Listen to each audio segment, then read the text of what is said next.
今天我带着相机出来拍鸟，结果旁边有一位阿伯笑告我，他讲回家啦，哪里有人带广角镜来拍鸟的？我那时候也笑了一下，因为其实我已经装着拍鸟的镜头了，只是这一颗镜头看起来真的不像长焦。很多人一看到拍鸟的镜头都会想到那种很大的那种白泡，很长很重，看起来又很专业，但这个镜头看起来就像一颗普通的镜头，所以老大爷才会以为我是拿广角镜出来拍鸟。其实我装着的是这一颗 Lumix 的100-300二代，在 M43 系统上，它的视角大约全画幅200到600，也就是说看起来就这么小的一颗镜头，其实是已经可以拍到很远的焦段了。很多人对长焦镜头都有一个印象，就是一定要很大支。你如果去看那些拍鸟的摄影师，很多都是背着那种很长很重的镜头，所以刚才那位老大爷看到我这颗镜头的时候，才会以为我拿的是广角镜，因为它真的不大颗。不过老实说，他在笑我，我心里其实也是在笑他，因为我看到他背着这么大的镜头，感觉应该比我还辛苦。我这个镜头看起来好像普通镜头这样，但其实已经是拍鸟的镜头了。而这里其实有一个关键，就是 M43 这个系统本身的特色。M43 的感光元件尺寸比较小，所以同一颗镜头装在 M43 机身上的时候，画面的视角会变得比较窄。简单来说，这颗镜头本身是100-300，但装在 M43 机身上使用的时候，视角大约就是全画幅的200-600。也就是说，看起来这么小的一颗镜头，其实已经是一个可以拍到很远距离的长焦镜头了。而且重量也只有大概500克左右，所以很多时候你拿着这颗镜头出来拍照，别人可能根本不会觉得你是在用一颗可以拍到这么远的镜头。这颗镜头是第二代，外观看起来跟第一代几乎一样，但如果你不注意型号，很容易买错。一代的型号就是 blah blah blah blah blah 100-300，二代的型号就是 blah blah blah A 100-300，差别就是一个 A， 但这个 A 其实差很多，防抖更强，对焦更快，还有防尘防地。所以如果你要买的话，记得看清楚型号，不要买错咯。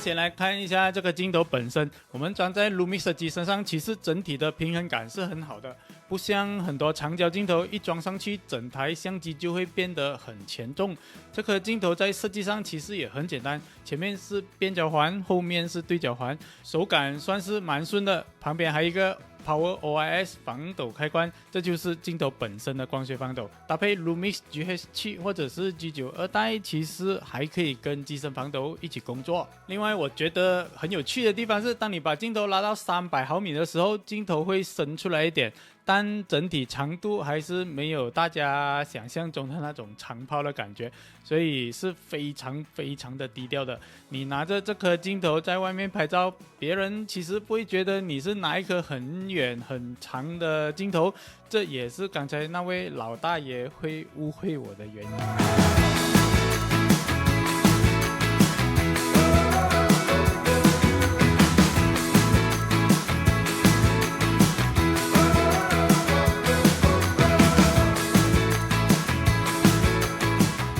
接下来很多人在评测镜头的时候都会马上问一个问题，这个镜头画质怎么样，锐不锐？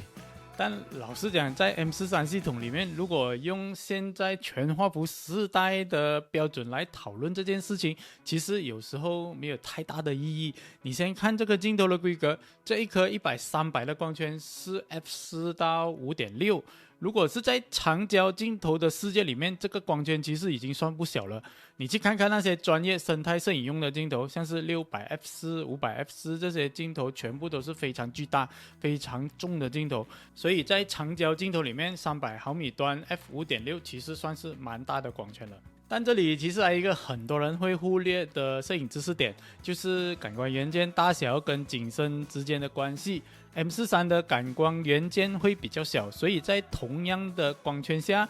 画面的景深其实会比较深一点。简单来说，当你用300毫米 f5.6 去拍远处主体的时候，其实更容易把主体保持在清晰的范围里面。所以像这种长焦镜头在 M43系统里面反而有一个优势，在不需要非常巨大镜头的情况下，你已经可以得到很远的视角，而且景深也会比较容易控制。这也是为什么很多生态摄影远距离拍摄其实一直都有蛮多人喜欢用 M43系统的。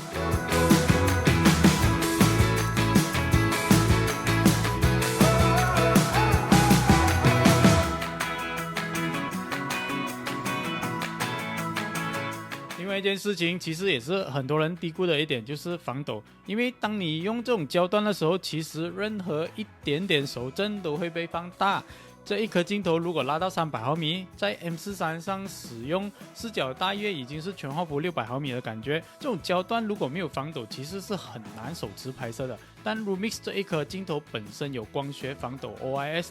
如果再搭配 Lumix 机身本身的机身防抖，两者一起工作，其实稳定度是非常的明显。老实说，用 Lumix 的朋友应该都知道一件事情， Lumix 的防抖一直都很强。有时候你在外面拍摄的时候，别人看到你手持拍这么远的焦段，都会觉得有点不可思议。那天我在拍鸟的时候就是这样，我其实是单手拿着相机在拍，旁边那位老大爷看到之后整个人傻掉。他看了一下相机，又看了我一下，大概在想一件事情，这样都可以拍。但其实这就是现在机身防抖加上镜头防抖的优势。很多时候你不一定需要脚架，也可以完成一些长焦的拍摄。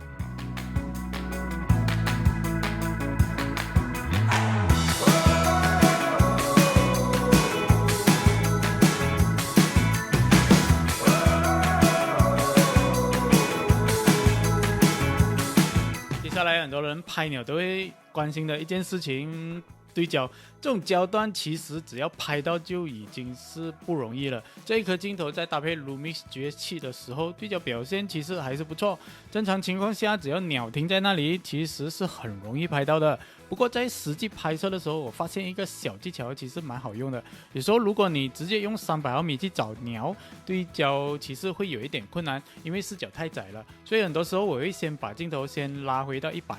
先让相机比较容易先找到主体，等对焦抓到之后再慢慢拉到去300，这样成功率其实会很高。尤其是像拍鸟这种题材，主体有时候会突然的移动，用这种方式去拍其实会比较稳定一点。所以整体来说，这个镜头在对焦方面，只要搭配像 GS7 这种新的机身，其实是完全可以应付这种拍摄的。